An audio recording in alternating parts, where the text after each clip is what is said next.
Okay, well, tomorrow will be our last unit exam. This will be over Chapter 10. And two basic types of problems here. We talked about acceleration, velocity, and position function.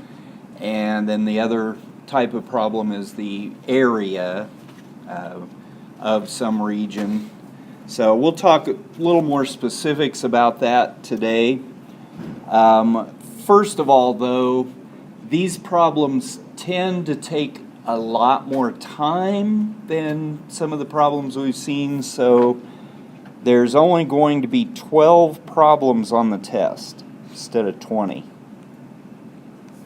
And about half will be acceleration, velocity, and position, and about half will be area problems.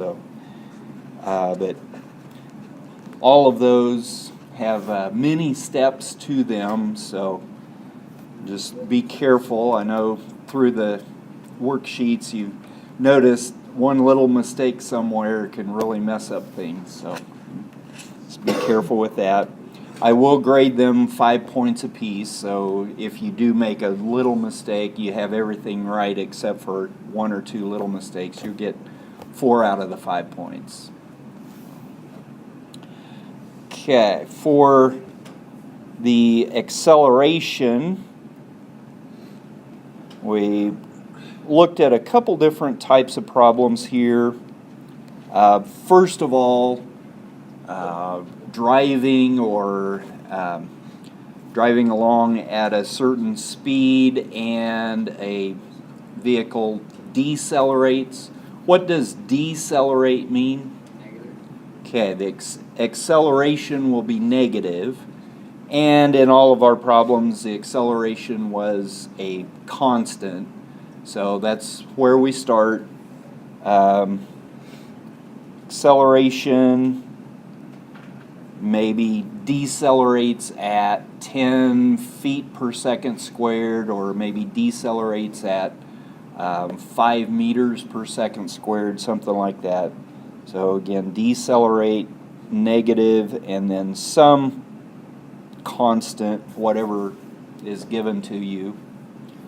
Then we find the velocity by doing what? Okay, the velocity is the antiderivative of the acceleration. And then position function, whether you use S or P or X or F, whatever letter, doesn't really matter, but that's going to be the antiderivative of the velocity. And then normally we're given a little bit more information, sometimes very subtle information about the velocity or about the position, or maybe both. And with the car traveling at a certain speed, position at the time we're talking this situation begins, position at time 0 would be 0. Velocity will be some value. Sometimes we're given that, sometimes that's what we're asked to find. But that will be some constant value. And then possibly, again, depending on the description of the problem, we may be given another position. Some of these problems were, how long does it take to stop? Well, we don't know the position, but we do know at the time it stops, velocity would be what? 0. Okay, so again, v of some time would equal 0 at the time of stopping. Okay. Or maybe it's how far did the car travel after the brakes were applied. So again, time that it takes to stop is the first thing you got to find, and then plug that into your position function. Okay. Now, lots of different specifics that go along with that, but that's kind of the basic problem with the deceleration auto or a bike or something like that. Questions on those types of problems? Next, we looked at vertical motion, which, well, it's still the motion. Normally, we were given the acceleration, and in particular, we're given the acceleration as negative 32 feet per second squared, or in the metrics it would be negative 9.8 meters per second squared. And one little detail here, we do assume that there's no air resistance. Now, in real life, something falling through the air resistance will have an effect on it. But for these problems, we're going to assume no air resistance. Air resistance is the reason when you drop a rock and a feather, well, the rock is just going to drop, well, like a rock, and the feather is just going to kind of float down. That's air resistance. But if it was in a vacuum, and this is what we're going to assume, they would actually both fall at the same speed. So keep that in mind. It goes well beyond this level of calculus when we start taking into account air resistance. They probably run into something like that in differential equations when all of you get there. I know all of you will. That's like Calc 4. I know all of you will want to take that class, so keep that in mind. But anyway, with the vertical motion, start with the acceleration, and once again, we can at least calculate the velocity by the antiderivative of the acceleration, and then the position function, the antiderivative of the velocity, and once again the initial values. With this type of problem, if an object is, say, dropped from the top of a building or from the top of a cliff, what does dropped mean? What does that tell us? Okay, the initial velocity, v of 0, is 0. Now, if it's thrown upward, the initial velocity would be that positive value. If it's thrown downward, the initial velocity would be negative. Okay. And, well, you can kind of get that idea. Why is acceleration negative? Because it is falling down. The force of gravity is pulling the object down to the earth. So going down means negative. Okay. And again, position, initial position, usually you're told the building is so high or the cliff is so high. Sometimes something might be launched from ground level, so the initial position there would be 0, or maybe it's from a height of 3 feet or something like that, but shot upward. So again, a lot like the deceleration we talked about earlier, a lot of the same principles apply here. Any questions about the vertical motion? And our last topic, basically last topic of the entire semester, area of some region here. It may be as simple as the area under a curve and above the x-axis from some value a over to some other value b. And again, that's just your basic idea of the definite integral from a to b of that f of x dx. Now, as we get more and more constraints on our region, maybe it's the area between two curves. Well, if it's something like this, maybe from, again, A to B, How do we calculate that? Top one. Okay. Again, it's definite integral. This time it's going to be the top one minus the bottom one. And the basic idea, again, you can kind of represent a little rectangle. The length of that rectangle is going to be the difference between the top and the bottom. And then the width will be your delta x, which in integration terms, that's where the dx comes from. But there's your length times your width. And then, well, from there we go to even more complicated regions. Maybe we're just given two different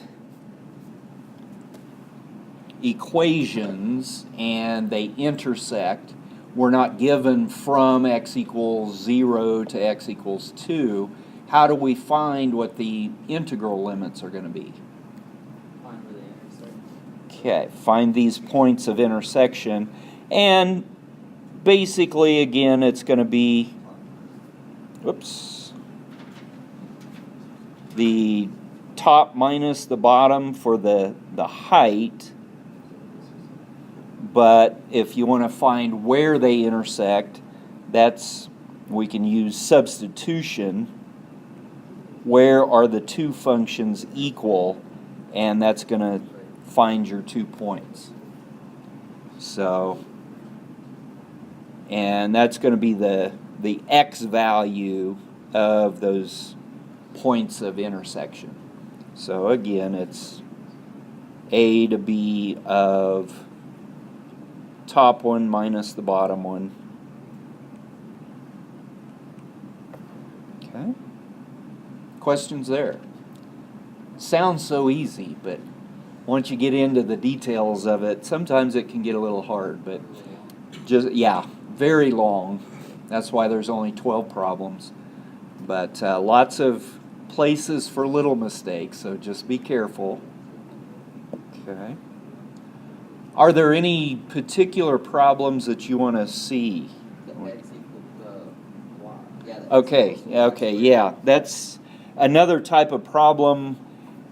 In these, so far, we've said y is a function of x. But in some cases, it might be the other.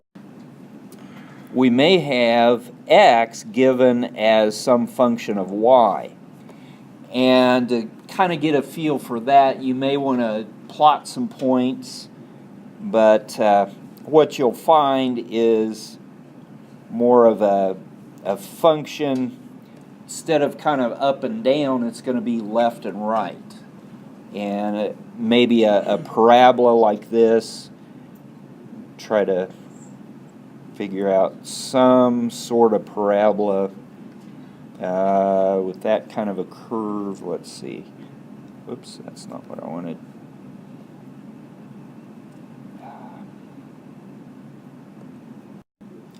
Maybe the problem looks kind of like this, and where the graph is opening up to the left, we'll have an actual negative y squared. But the idea this time, if it's in between the graph and the y-axis, we're basically turning it around to where we're looking at left and right rather than top and bottom. If you're given two equations, then it would be the right one minus the left one rather than top minus bottom. But once you get that idea, it's the same procedure as we do with the x value. But in this case, we would be looking for our limits where x is equal to 0. So we'd have to solve this equation, and I just made up this function here, so it's probably not going to be a real nice value when we solve it. But on the test, I tried to make it a little nicer. We won't come up with too ugly a numbers, but at least on most of them. I won't say that on all of them, but at least on most of them. But yeah, this would be the A and the B solving this equation would be in terms of y instead of x. But same basic idea. Okay, so this would be the area between this function and the y-axis, and that will find this area right here. Okay, questions? It's gonna have different negatives.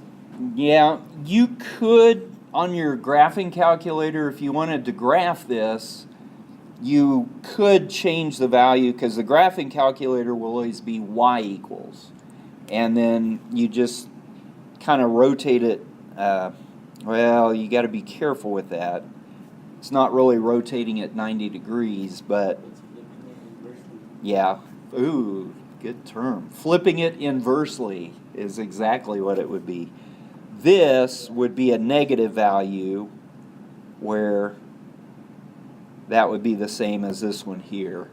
And then this would be that there. So yeah, you could turn it into y equals a function of x, but then you'd have to kind of be careful with the values. That would give you an idea. With this graph, you can kind of see how you'd need to flip it to make this point end up here, and then this to end up there. To show the line where you flip it. Okay. Yeah. It would be the line y equals x that you would flip it over.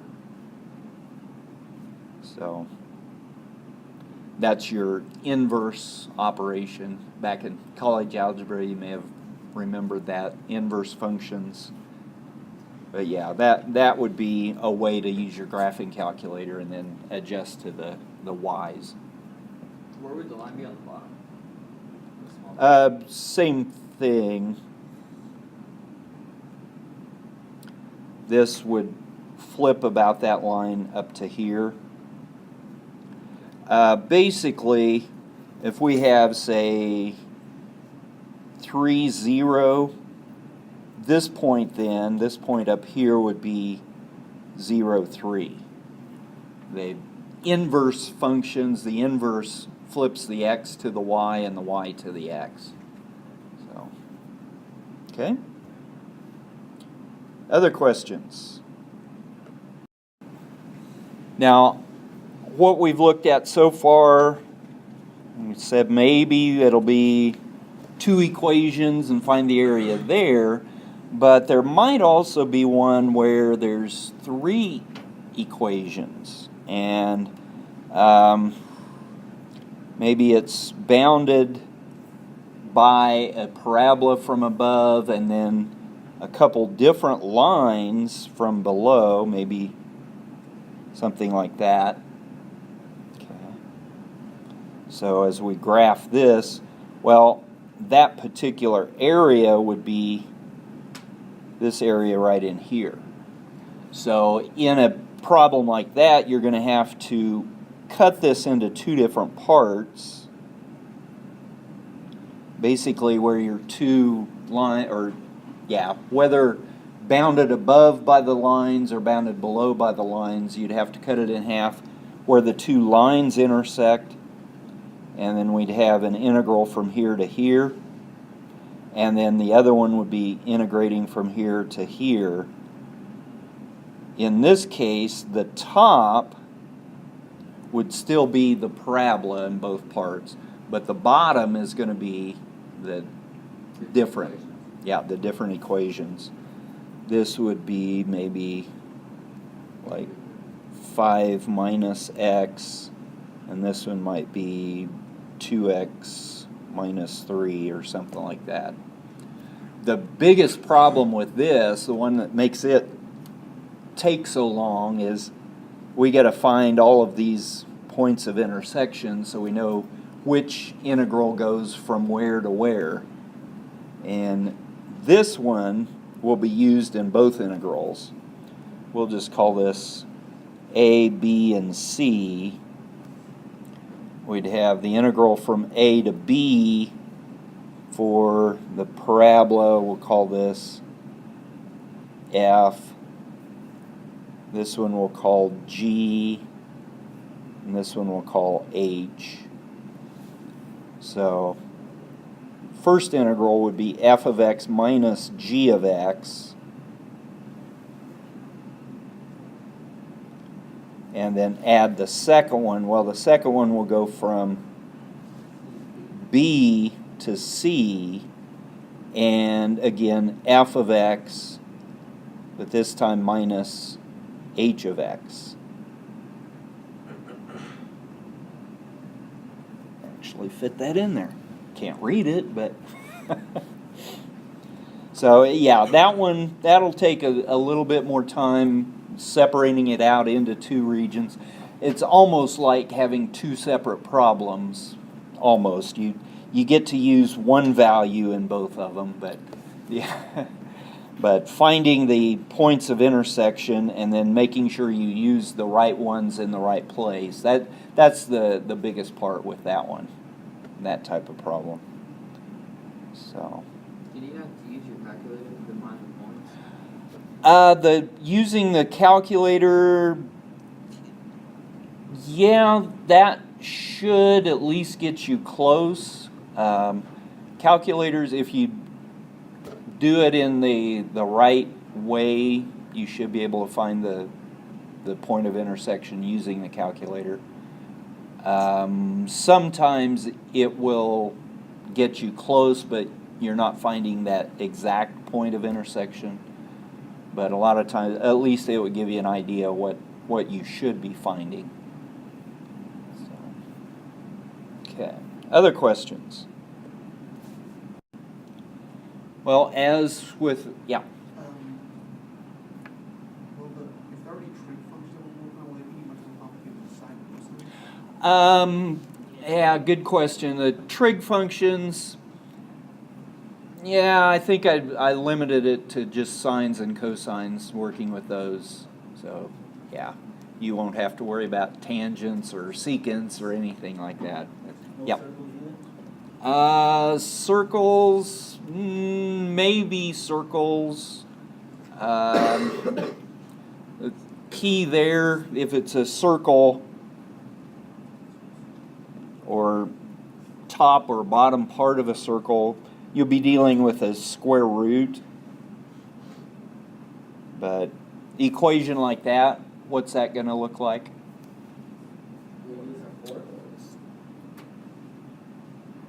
Radius of 2. Okay. And this one, where it's the positive square root, it's just going to be the top half. So something like that might be a possibility, but it'd be in that form. You can just play it like a parabola? It's pretty close to a parabola, yeah. But yeah, the trig functions, those graphs are not fun to work with. Sines and cosines are okay, but sometimes those aren't real fun to work with either. But those, I will say, will be a possibility, but no tangents or secants or anything else. Okay. As with all the other tests, if you want to start early, you can. I'm in my office around 9:30. I know Wednesdays are a little different than Tuesdays and Thursdays. Most of our tests have been on Tuesday and Thursday, but if you want to start early, you can come by early. If you want to stay late and finish late, that's fine. Again, I just will not excuse you from being late to your next class. That'll be up to you. Is it worth more points in my class and getting docked for being late in your next class? So the rest of the time here in class, we can go over any specific problems, do your worksheets.